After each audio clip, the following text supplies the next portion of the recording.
আসসালামু আলাইকুম। আমি আছি তিব্বত কাকার দোকানে, মাংসের দোকানে, ভুইয়াগলি রোড। তো কাকা, আজকে মাংস কত যাচ্ছে? আজ রোজ সোমবার, 26শে জানুয়ারি, রোজ সোমবার। গরু তো একের গরু হয় না? হ্যাঁ, একের গরু মানে কোনো খারাপ গরু জবাই করি না। পাটা কয় টাকা পা? পাওয়ার দাম দিয়ে 1500। আচ্ছা,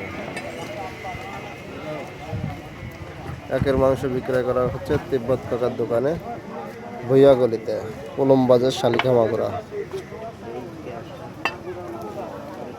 কাকা নাম্বার কি মুখস্থ আছে কাকা? না, তোর কাছে না নাম্বার? ঠিক আছে। নেট আছে আপনার ফোনে কাকা?